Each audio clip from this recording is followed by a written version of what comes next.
All right, how are you doing? He's hoping that all is well with you. Not so good due to some technical issues back here, but of course we've worked out our way and we are now on air. Of course, we're hoping that wherever you are, all is well. The hashtag, as always, is InFocusRW. It is In Focus time. My name, as always, is Eugene Adangwe. Let's take a look at what we'll be talking about today. So far, we already know that we're talking about the issue of youth in agribusiness, and definitely our question today is what needs to be done to encourage more youth to join agribusiness. You've been sending your tweets via the hashtag InFocusRW, and I have Kwizera Samuel, who says that according to the Rwanda Development Board website, agriculture employs 80% of the population, which contributes 33% of the GDP growth, but the government allocates only 13% of the national budget to this sector. Is this a fair portion of the pie? This is a good question that you asked right there. We'll be hearing from the PS and our panelists right on the program. Jasper says, this is at Jasper Ochieng. He says that more established players my assumption rather, the young excluded, have always or have ways of triumphing through the tides into solid markets for both input and end product, and that costs money, which in most cases the young players aren't too lucky to have. This is also another key issue as far as the disadvantages that young entrepreneurs in agriculture do face. We'll be taking a look at that as well. Samuel David actually says that I'm not sure why youth always say they don't have the capital. This mentality of hoping the government will provide should end. Do you agree with what he says? Do you feel that young people are just offering this as an excuse, the issue of lack of capital? We'll talk a bit about that in the program. Let's take a look at this one before we go. Last week, I was up country, went to the remotest zones of this country. So good roads, electricity, security, and lots of great investments by the older lot. The opportunities are there, but the youth haven't been able to feel pulled to those factors. We'll be taking a look at whether this is true or not true and what needs to be done to actually interest young people in agribusiness. One last one here from Kwizera Samuel. He says, this is what I think should be done. One, changing the mindset by the help of our Fashamyumvire. And then number two, building a better financial environment for agriculture and driving innovative farming with the purpose of getting high profits. These are your thoughts. We are here to actually take a look at them in depth, of course, and talk a bit about this particular issue. Let me introduce our panelists on the program real quick. I see we're already into 7 minutes of the program. I have right here with me Jean-Claude Kayisinga, who's the PS Minagri. Thank you so much for joining us on the program. Thanks. Also with us is Scovia Ngarambe, who's actually the head of livestock cluster at the RYAF. That is the youth in farming, the Rwanda Youth in Farming. Thank you so much for joining us. All right. Also with us is none other than David Firi, who is actually the FAO Sub-Regional Coordinator. Thank you for joining us on the program. Glad to be here. Perfect. And Jean-Baptiste Hategekimana, the chairperson of that organization that actually has young people in farming. Thank you for joining us on the program. Thank you very much. Gentlemen and lady, of course, it is important for us to understand that the population, we know this, it has been said so many times that Africa's population is young. In Rwanda, for example, we have a very young population, of course.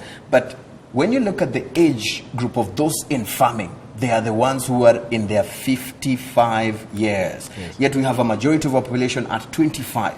I want to start with you, PS. What is going on here? Why aren't young people interested in agriculture? Yeah, thank you so much, Anangwe, to invite us on this platform. Mm-hmm. That's right. We have a young population that is really that we are saying that it's a workforce that we need to pitch in and to make sure that these young people are using them to develop their agriculture. Because if you look on the what with the statistic you say more than 65% young people, yes. And you have 55 years old. That's the average. The average in the farming. Yes.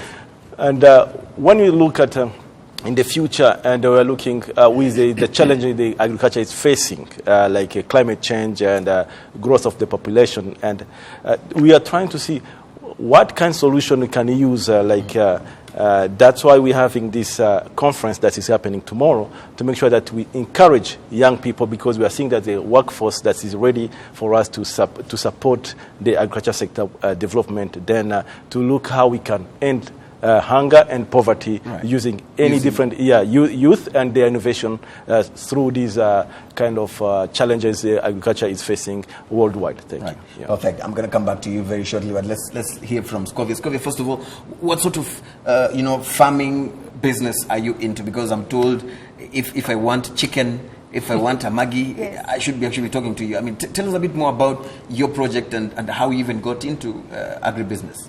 Okay. As you said, I'm doing poultry farming. Yes. I'm a graduate. Yes.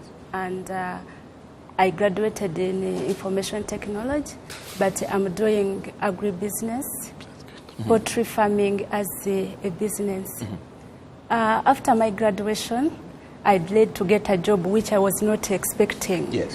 So I spent like 6 months sitting at home wondering. Then afterwards, like, what should I do Right. so that I can create my own job, not I get some money, not keep asking to my parents, Yes, my to give you brothers. something. Yes. And then I was like, I think better start with agribusiness. I did the research. I saw people have to eat. I don't have to sit waiting at what time people are going to buy this. I'm sure if I sell food, people will have to buy.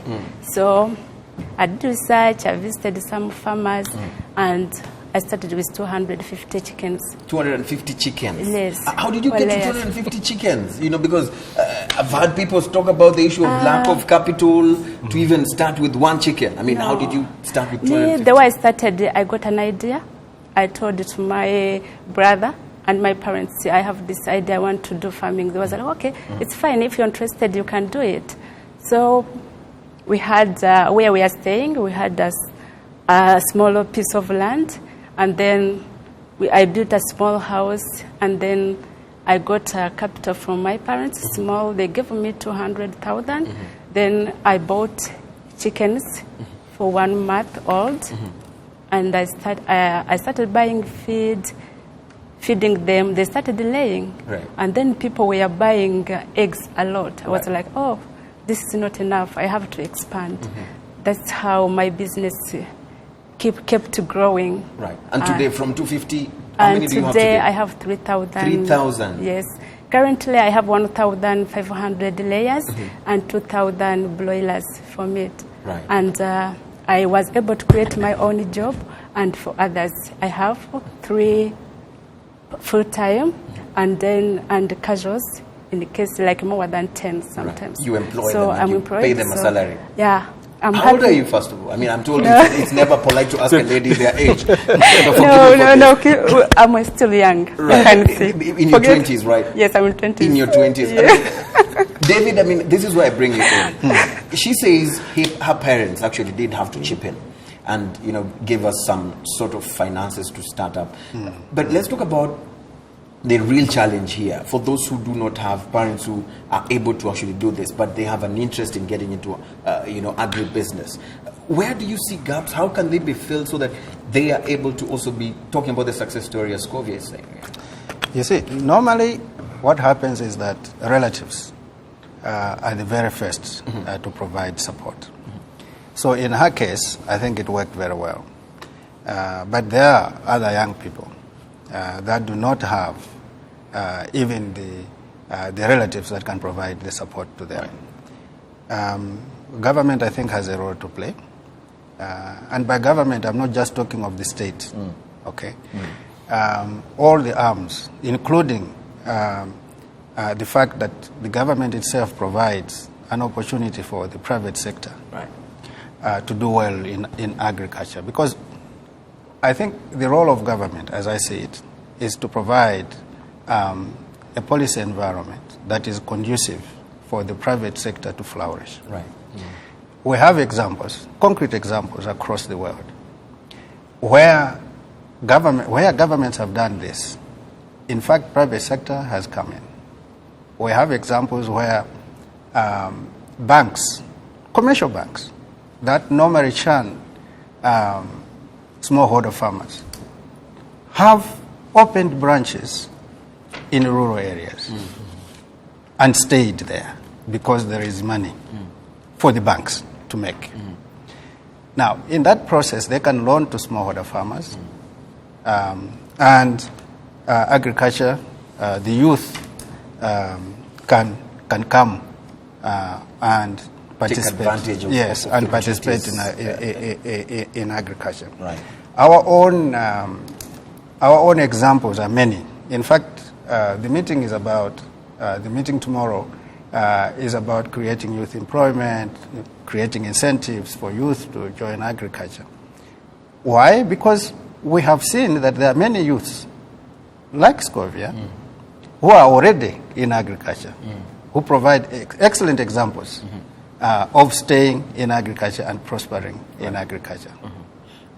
Let's talk about the issues that are standing out, of course, from the chairman. Chairman, I see you taking notes. I'm hoping this is something that you're going to be taking to the people that you work with.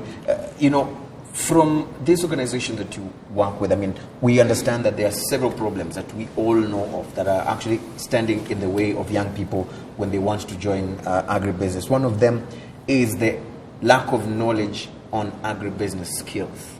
I mean, practically, talk to us about how this is a problem here in Rwanda and what sort of solutions are being offered to deal with it. Okay, thank you. First of all, I appreciate the existence of this initiative to have this conference happening in Rwanda, because it is again another incentive itself to incentivize the young people in agriculture, because it is going to bring many knowledge, much of information that is going to be shared by different speakers, different panelists, and that is going again to build the capacity of the youth in agriculture.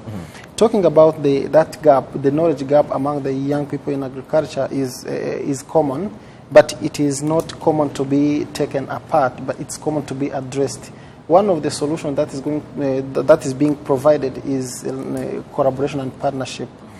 Since, on behalf of the forum, since its existence in 2016, the government of Rwanda, through the Ministry of Agriculture, as a leading ministry of the sector in the country, and even different partners, including FAO and others, have been supporting the forum in capacity building. That capacity building, be it at national level, where we can have exchange visits. Let's say you have a group of 20 young people.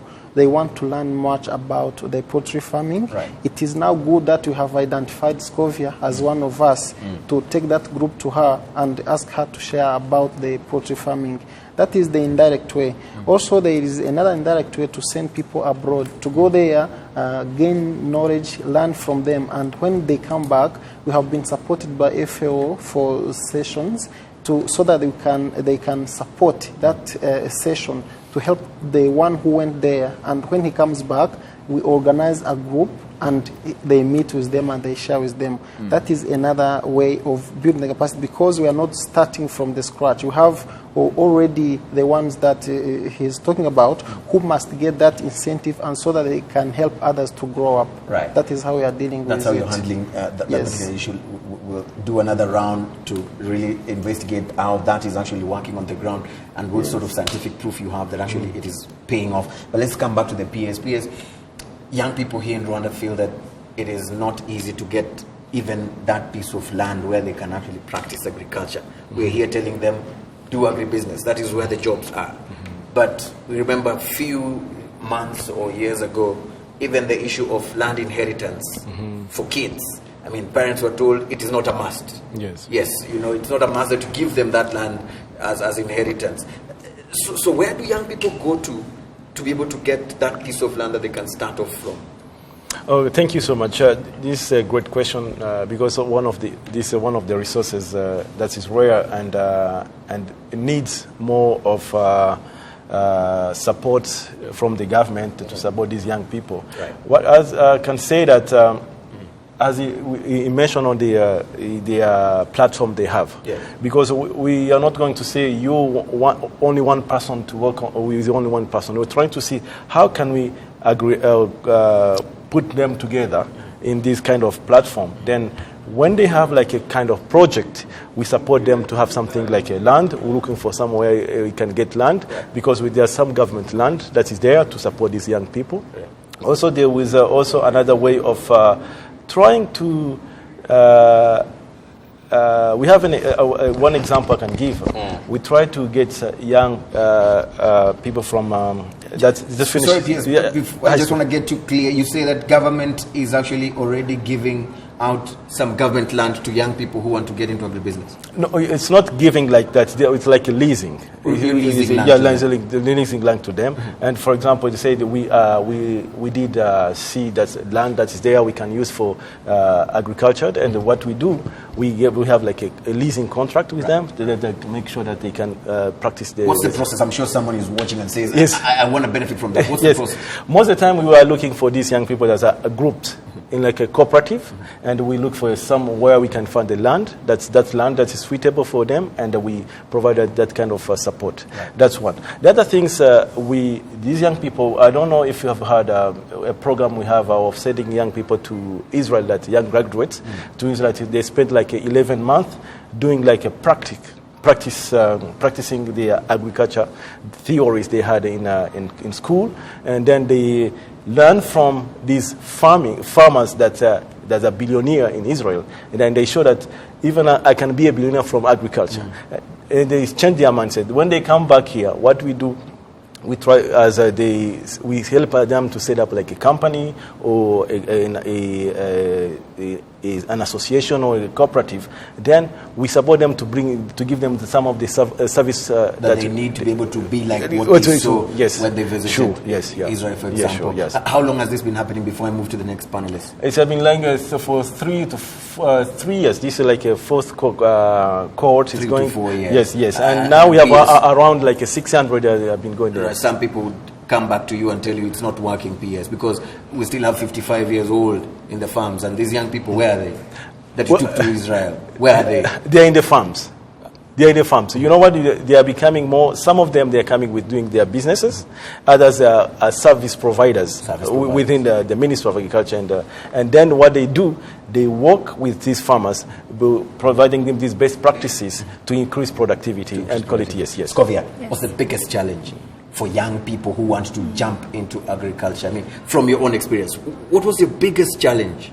My biggest challenge was accessing to the capital. Accessing capital. Because your parents were too hard to give you the money, because you said that they were able to give me the startup. But still, the market is huge. I need to expand my business. So I needed to go to the bank asking for the money to expand my business. But still they are saying, where is the collateral? Where is the collateral? I don't have the collateral to give them. And they are saying, how much money do you how much do you have per day? How much are you getting from? They want to see the financials. Yes. Yet I don't have such big, such financial report which is big, which can give them a real image to give me that money, which shows that I can pay back. So it was really difficult for them to believe you, to give you their money. Let's hear from David Phiri. How do you deal with this from a regional point of view? We are now integrating. The African Continental Free Trade Agreement was signed here in Rwanda. Right. And if we're talking of solutions, we need to be thinking of global solutions. Right. As FAO sub-regional coordinator, I mean, what sort of solutions are you giving to this challenge? And it's not Scovia alone. There are many Scovias who are going through what she went through. Asked for collateral, yet you're still young, you don't even have any piece of land in your name. Now, look, let me start by saying that the idea of the African Continental Trade Area, I think, is a great idea because it increases the market. It provides opportunities for people to access resources outside their own countries. Okay, there are a lot of things that the countries need to do to have this actually functioning. The policy environment, as I said before, has to be more or less the same for all the other countries. But countries can also, by themselves, I think they can also do a lot with respect to supporting potential young farmers who would like to go into agriculture. And I have a lot of respect for what Scovia did, okay, and other young people these days, because what happens is that traditionally the farmers have been farming has been considered for those that have not gone to school or haven't gone very far with school. I think farming, modern farming, where we want farming to be as a business, it requires people who have gone to school, who have been trained, who can be capacitated more because they have been trained already in education and things like this. Now that helps them already to acquire the skills of accounting and so on, so that they know how to manage. And that takes time. It takes time. It takes time. But that now, is where organizations yes, like mine, the Food and Agriculture Organization, but there are many others, do provide support to governments to provide support to their own young farmers, including, as the chair here was talking about, we sent a group of young people from 6 countries in Eastern Africa to the Songhai Center for 1 month to train them on agribusiness. And some of them have come back here, including one from Rwanda, including several from Rwanda. Okay? These people now are agri-entrepreneurs. They can go to the bank, okay, and negotiate based on the skills that they have that they have learned. Another way, of course, of providing finance. Sorry, before you jump onto that one, you say they can go to the bank and negotiate based on the skills they have learned. Yeah. The bank doesn't want to hear that, that issue of skills. They want to see the collateral. How practical is that? No. Some banks want to see collateral. But I think the banks should also, because we have examples that have worked, okay, in some countries where we have provided a guarantee fund, for example. Government has sponsored a guarantee fund, okay, where you say that, look, bank, you lend to the people, if you so wish, your own money, okay, as a bank, you lend to the smallholder farmers and see for yourselves. If you fail to get the money, let's share the cost, okay, of the loss. And this is the model that needs to be done. I tell you, on every occasion when this happened, the farmers managed to pay 100%. Right. Okay? But it is not just giving money. It is also providing the technical assistance that goes those with the projects to money. succeed. Yes. Chairman, I see you also listening again. Yes. Talk to me about this issue that Theory raises of the image of agriculture itself, and probably being part of the reason why young people don't want to associate themselves with agriculture. We've made agriculture look like that job for those people in the village, that job that is, you have to get your hands dirty, that job that is not really sexy in the language of young people. How do we make agriculture sexy that it attracts young people to actually go in there? What have we missed out on? Okay, thank you, Mr. Anangwe. First of all, we must understand the sector itself in another perspective. It's another page that we must turn so that we can even act on it. First of all, agriculture is not only taking a hoe and plowing the land, or having your chickens like Scovia is doing in your cages and managing. Agriculture is a process, is a value chain. Even those people who are making fertilizers, who are making pesticides, who are supporting with other services, yes, people who are adding value to the commodities produced at primary level, others who are doing marketing, all are part of the chain. When talking about employment in agriculture, is about employment from the input side up to the end market, up to consumption. When you manage well that channel, you get only 2 types of job on farm. That's where, like the PS was saying, the innovations and technologies that tackle on the primary production of it, either on crops or livestock, will be limited by that advanced technology to use the little land. Like Scovia is managing 6,500 chickens. I don't think she needs 1 hectare or 1 hectare and a half.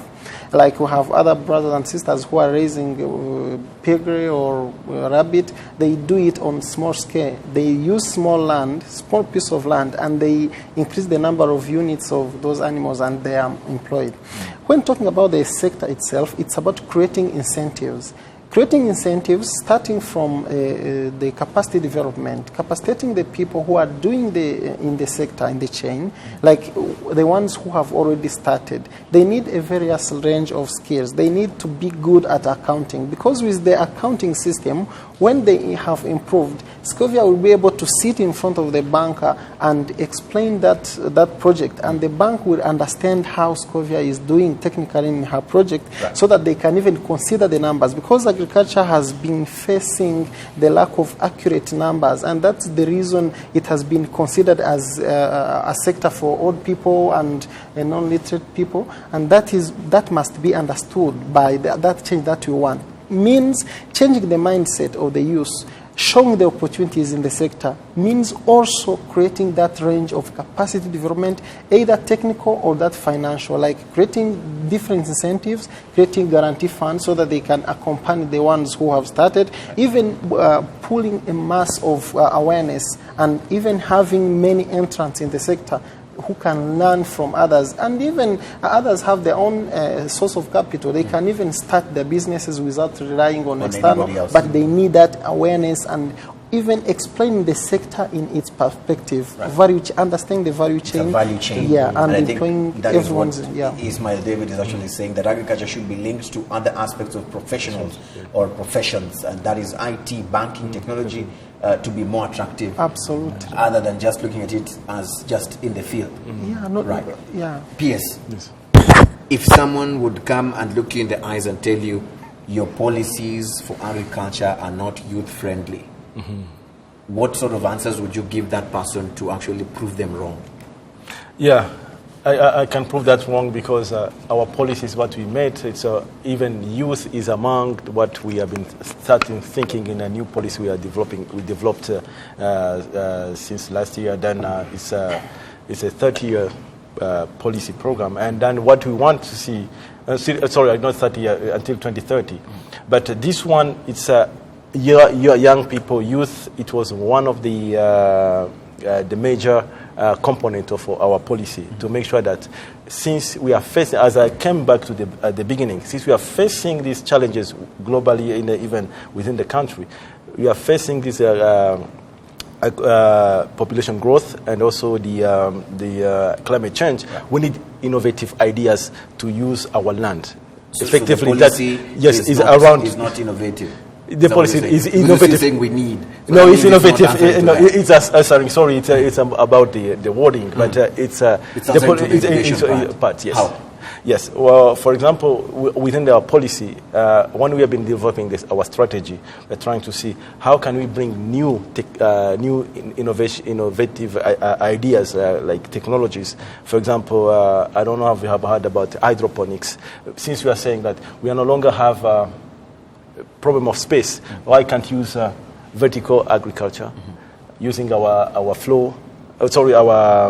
ceiling on the top of the roof? How can we use anything that is ready? It's only about having soil and making sure that we can build that soil on the top of what you have, a wall or a roof.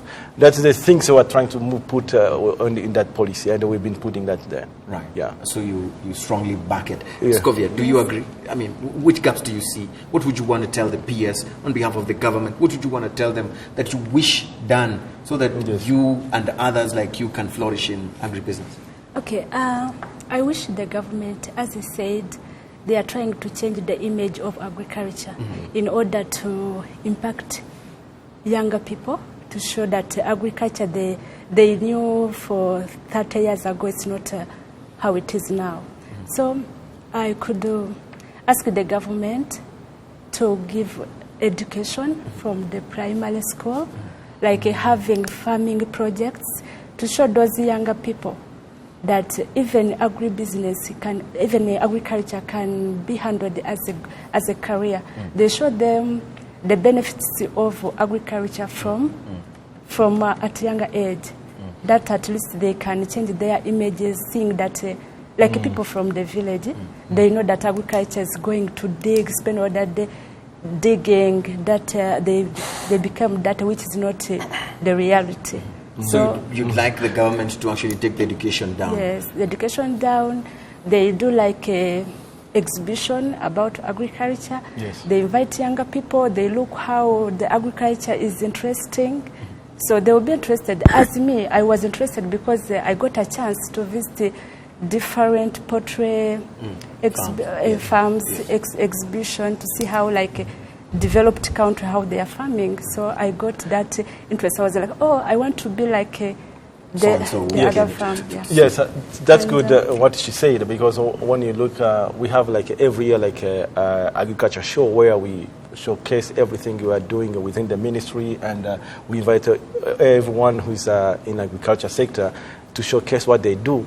It's every year, but it's done here in Kigali. But since we have the last one, they request us to do that. You're trying to now put that advantage for what is people to come to Kigali. No, not about that. Also, we want to make sure that we can put that at the level of the district. That's what she said. That at least farmers at the level of the district, even the schools, they can get that opportunity to see agriculture as one of them. Talking of schools, I mean, I've been told that even the agricultural clubs in schools, they're no longer functioning these days. Yeah. And this is part of what education means, you know, have those clubs in the schools, but even just beyond just having the clubs and those subjects in the classrooms. What next after people leave school? You know, some people throw away those papers and then says, "Yay! Finally, school is gone," and then they move to do sort of different things other than what the investment was as far as agriculture is concerned. But you also look maybe the example is of Scovia. She did IT. But she went to agriculture. But she found that there was some more they can get profit of what the business she's doing. That's what I'm trying to say, that it's not only, we want to show that agriculture is not only who study agriculture. Everyone who's is interested, it's a business that is there. There's opportunity. Because if you look how the cities are growing and the eating behavior is changing, that means there's a lot of opportunities for young people or for others are wanting to do agriculture businesses, because we want to make sure that the eating behavior is changing. We are seeing that people need to put more value addition of what we have. Yes. Phiri, let me bring you in on a regional level, sub-regional level. It has been said, climate change definitely is a big problem facing, the entire part of the world, or better part of the world.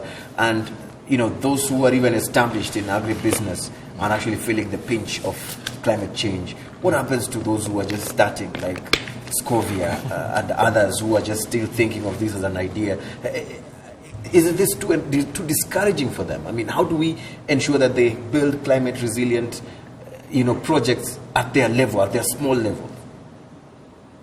Well, I think you have answered the question. Yes. How do we do that? Yeah. No.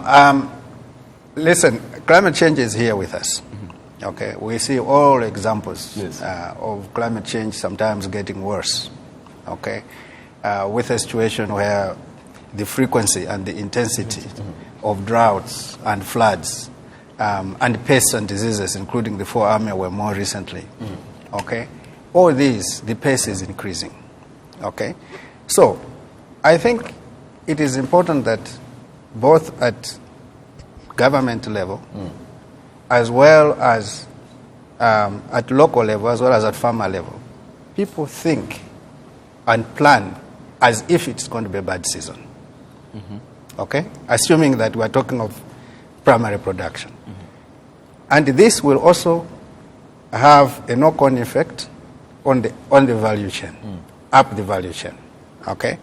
It is important. That is why I think it is important for us collectively to promote what you just said, climate resilience technologies. Yes. And they exist.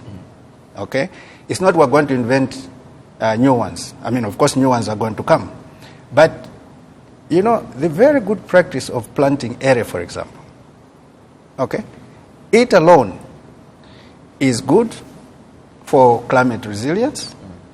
It alone is also good for some pests and diseases, okay, which come a bit later if you plant later. For armyworm, for example. I think, apart from that, importance of irrigation for those that do have the groundwater resources or other water resources is also a very important part of trying to deal with climate change. So the capacitation of the farmers, but also the business around it, I think is important so that these are resilient. Now, I will tell you one story before I finish, which I'm very proud of to say. Okay, I worked in Southern Africa until May this year. They had the worst drought in 30 years. Okay, not a single person died. The worst drought, not a single person died. If the same drought had taken place 20 years earlier, it would have been a famine.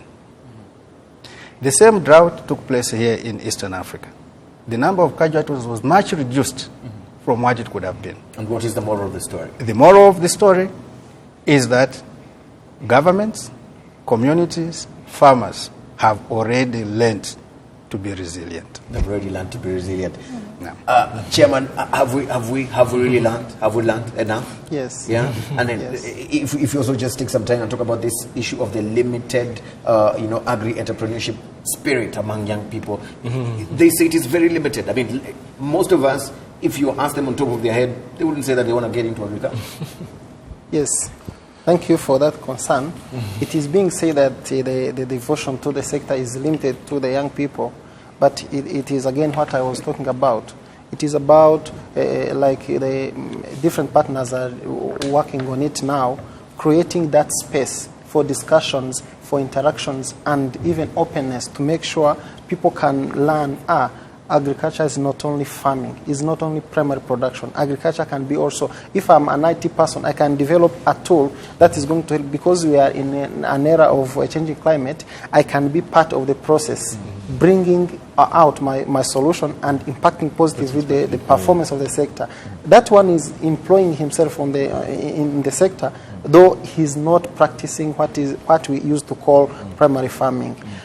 On the other perspective, agriculture is again a tool to make sure employment is created. Like we are not talking only on the primary production. Also, we have the other side that impacts directly the sector, the green jobs creation, where, like he was talking about, creating a space for tree planting. For us as young people in Rwanda, we are not going only to plant trees because we want trees, but we look at the fruit trees. Because we look at food security and nutritional security. Right. We have started now collaborating with different partners, including the ministries, so that we can at least have a program running for next 5 years, having a large number of fruit trees planted in Rwanda to reduce that gap. And when you look at that project, the employment pace will be very extreme, because we think of having at least identification of number of trees, the fruit trees that can adapt in each sector, to adapt on the changing climate, but also responding to the food consumption needs. And that is going to impact directly our other agro-processing operators, because you cannot say, I'm going to innovate, I'm bringing on table the mango juice, but you don't have fresh produce of mangoes. Where are you going to get those mangoes? And imports are always high costly. And we are not only limited to that, but also insisting on the packaging, bringing on table different invention and innovation options, so that many youth can tap into those opportunities, and the rest will be for the government now and different partners to make sure, can we support these people so that they can now, other partners including banks and financial institutions, are we able to respond to this demand? And that will be their level of negotiation. But looking at our level, actually, even the fact that some people are asking different questions on the other platform, we are excited to have, even to be part of the sector. We are not less seen in the sector because we don't want, but we are there.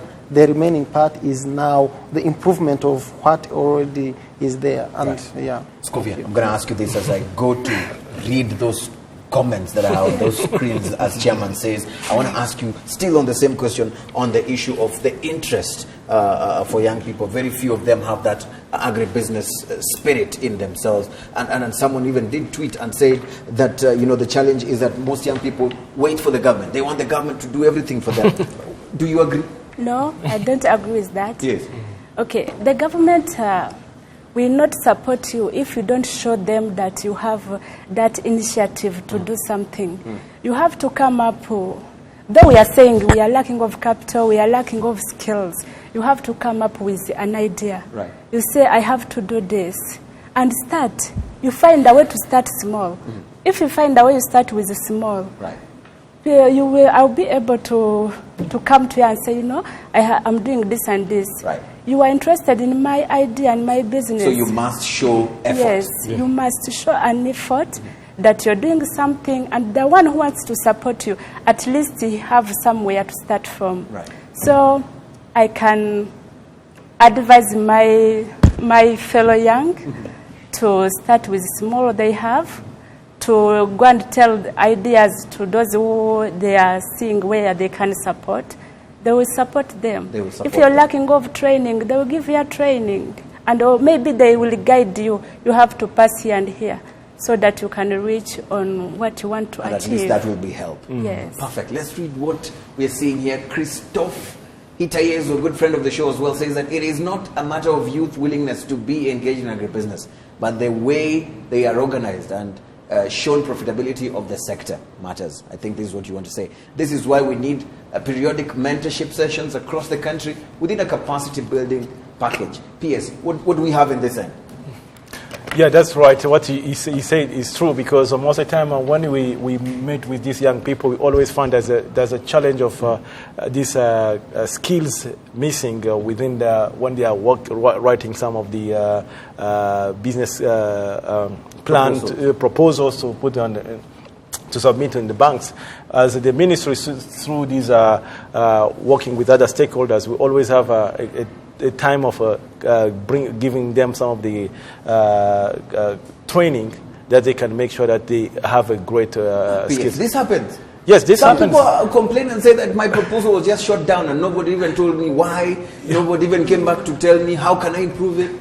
That's yeah. How do you prove what you're saying, Peter? Why I prove? Because I can give an example of the RIAF. We always have sessions where they have skills from working with some of our stakeholders who are supporting, making sure that they have this kind of trainings. Right. This it's a kind of incubation centers we want to set up, but at least something is done already. But as we say, I was watching these young people say they have their proposal. They're not well done, but it was when they were submitted. It's like a put in the drawers, under the drawers. That was it's a challenge. Really, we need to go back and see how can we change our way of giving that service to make sure these young people they're getting things done fast. Right. Yeah. Another one from DJ Nano Kigali. He says that the government, in conjunction with the Rwanda, the Ministry of Agriculture, that is, should look on how to subsidize livestock feeds prices.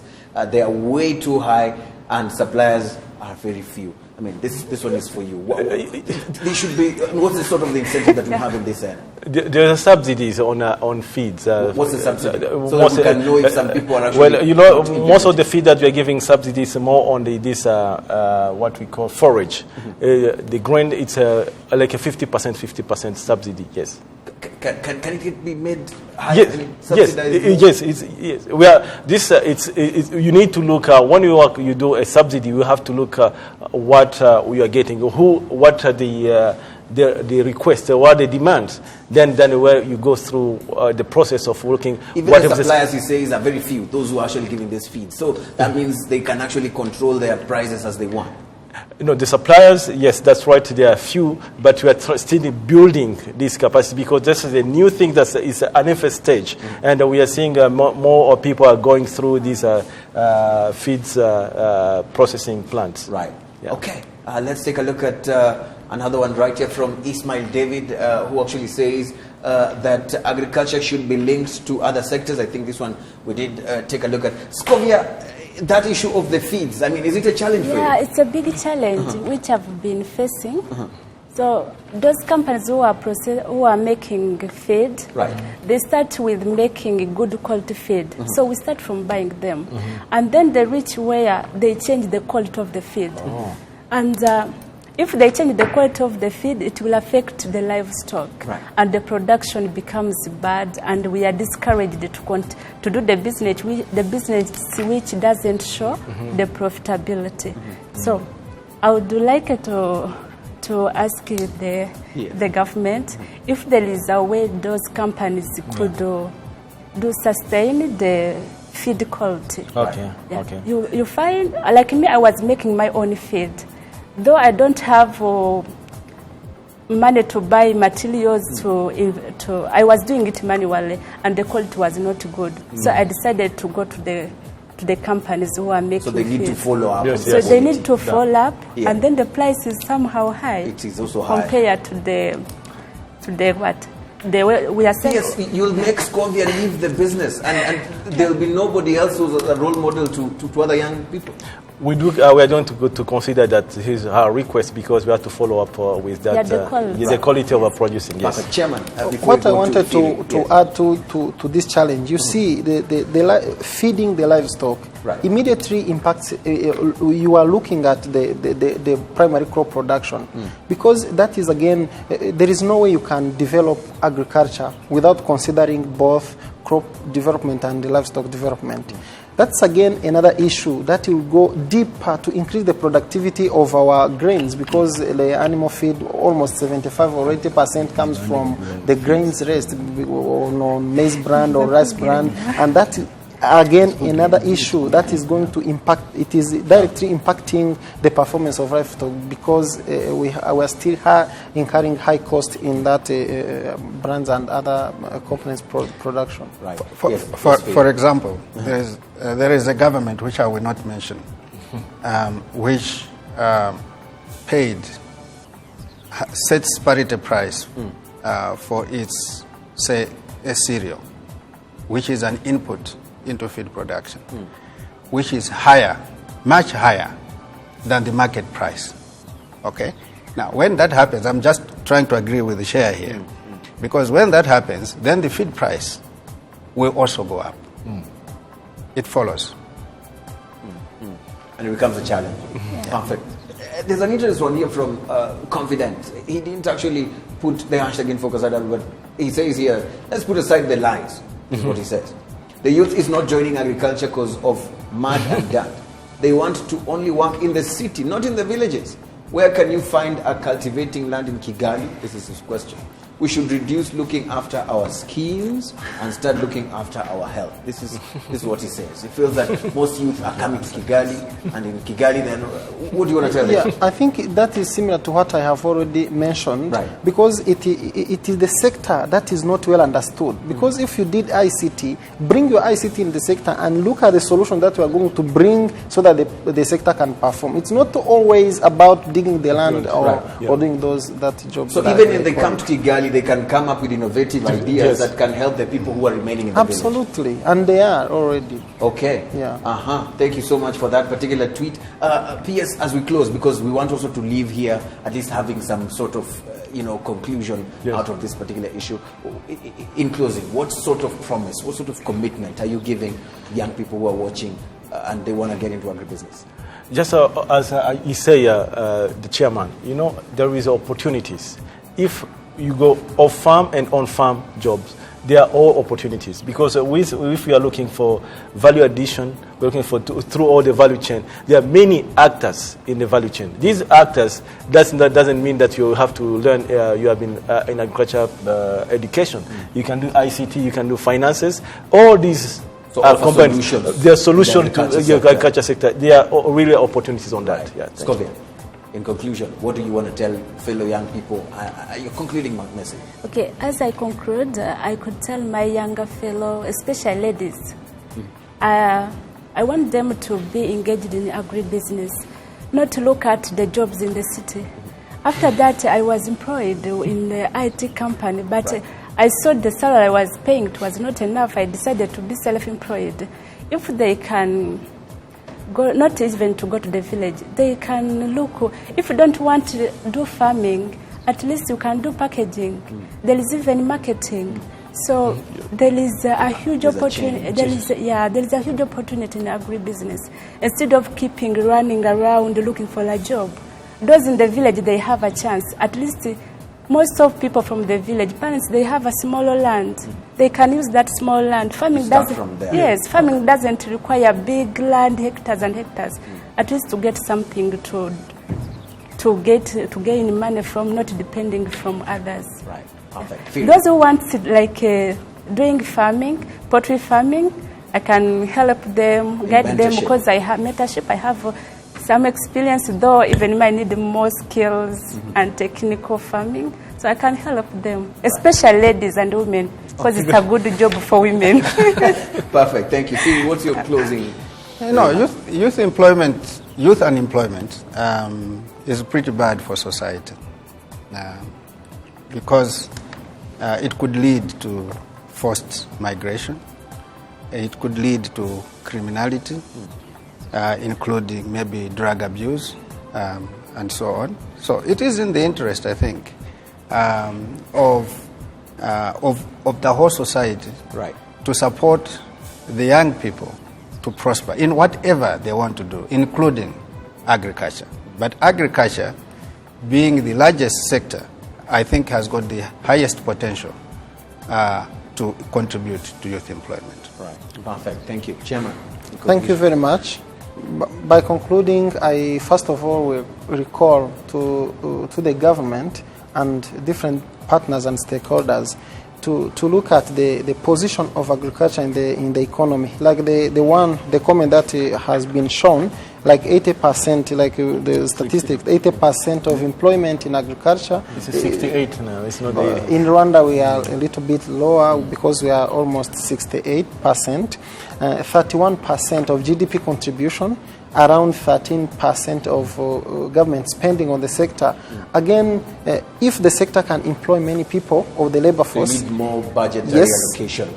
Not only starting from the budget, but there is no youth in agriculture or youth in agribusiness policy, because everything starts from the policy. Because even these different challenges that we have, the policy itself should be specific as possible. At least we should appreciate if we have a youth in agribusiness policy. That policy will encounter a standalone policy. Yes, apart, like policy. the petroleum and the transport have, and other sectors have policies. Yes. We want to have our policy. That the policy will look at the banks, the role of the banks, and not only that, also this kind of training and capacity building. Yes, we have the internship programs here in Rwanda.